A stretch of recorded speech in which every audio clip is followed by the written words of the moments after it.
Factum, le désamour, c'est le 8e roman de mon invité, par le truchement d'ailleurs de la technologie. On le rejoint chez lui, c'est M. Claude Lemay, auteur qui est avec nous. Bonjour! Oui, bonjour!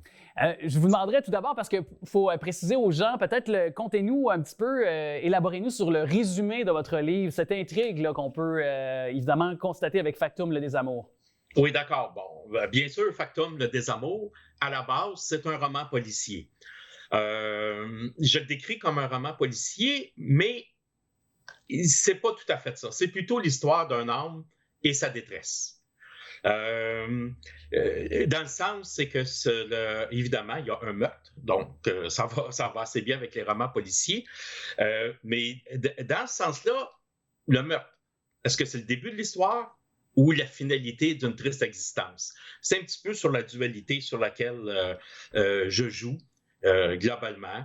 Puis, on va voir au fil de l'intrigue un petit peu les personnages. Parce que je pense que la force du roman, c'est, oui, son histoire, mais c'est avant tout les personnages auxquels on s'identifie. Tout à fait. Et d'ailleurs, pourquoi le genre policier vous interpelle? Pourquoi ça vous, peut-être pour vous, c'est un genre littéraire qui vous permet de vous exprimer davantage que d'autres, par exemple? Remarquez que pour moi, ce roman policier-là, c'est le premier du genre. Mes autres romans étaient soit d'aventure, mais ça a toujours tourné autour de l'humain. C'est la dualité et le paradoxe humain qui m'interpelle. Exemple, quand je parle de roman policier, l'anecdote qui me vient en tête et qui me surprend toujours, c'est que dans tous les faits divers qu'on peut voir ou entendre, derrière le pire des criminels, souvent, il y a toujours un très bon père de famille, il y a souvent un meilleur ami. Donc, c'est quand même un paradoxe. Là. Ouais. On n'est pas tout noir ou tout blanc. C'est ça. Donc, parce que ce que vous voulez donc, évidemment, ce qu'on constate aussi à la lecture de Factum, le désamour, c'est la dose d'humanité qu'il y a dans les personnages, puis de ne pas juger systématiquement, même si quand on voit un meurtre ou quand on voit une histoire de drame, par exemple, conjugal ou autre, qu'on est porté à juger finalement automatiquement. Donc, pour vous, c'est important de peut-être connaître les dessous du moins des personnages. Oui, puis la question que je me pose toujours, c'est nous-mêmes, en tant qu'individus, en tant que chacun de nous, comment on réagirait dans telle ou telle situation?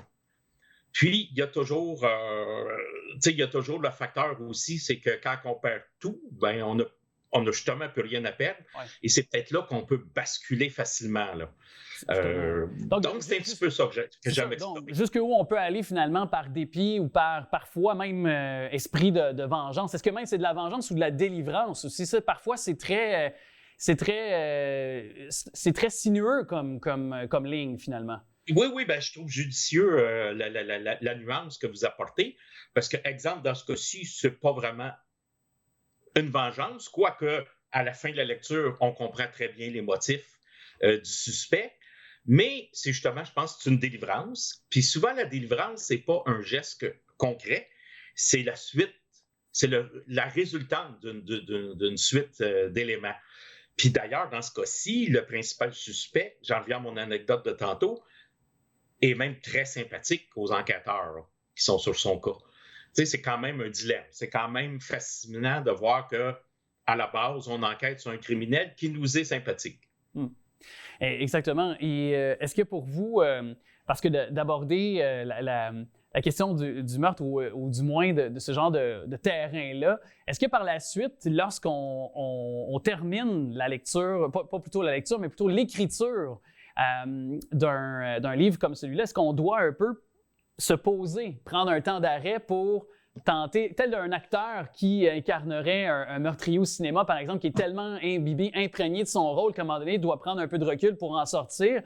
Je sais que ça a fait ça pour certains auteurs à qui j'ai jasé ces dernières années, justement, auteurs de polar ou de thriller, justement. Est-ce que pour vous, ça a été un peu cette même réflexion-là que vous vous êtes faite ou introspection à la suite là, de l'écriture de ce livre-là?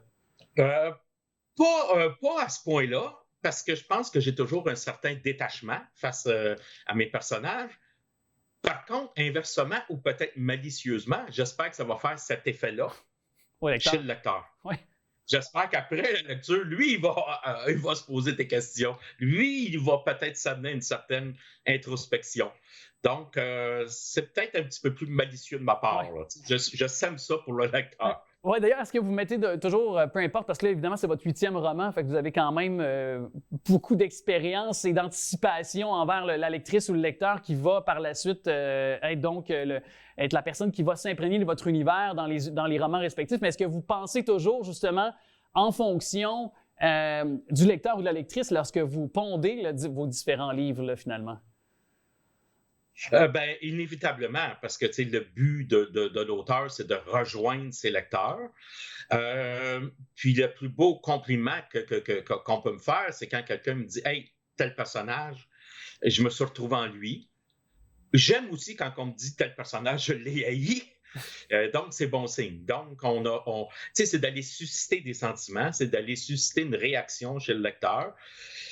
Puis je pense qu'en quelque part, mon but, c'est que le lecteur se retrouve d'une certaine manière, si ce n'est pas dans le personnage, dans les états d'âme du personnage. Aussi, oui, littéralement.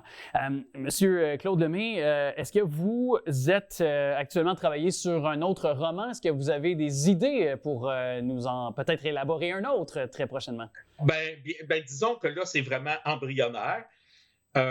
Puis c'est surtout que les personnages de Factum m'habitent encore. OK. Donc, je ne pense pas que ça serait une suite, mais on risque de retrouver certains de ces personnages-là dans une nouvelle intrigue, parce que je pense qu'il y a encore une richesse à nous apporter, ces personnages-là. On va pouvoir surveiller ça. Vous serez invité, vous serez le bienvenu à cette émission, Monsieur Claude Lemay. Tous les liens pour se procurer d'ailleurs votre livre Factum, le désamour, sont au bas de l'écran au moment de se parler.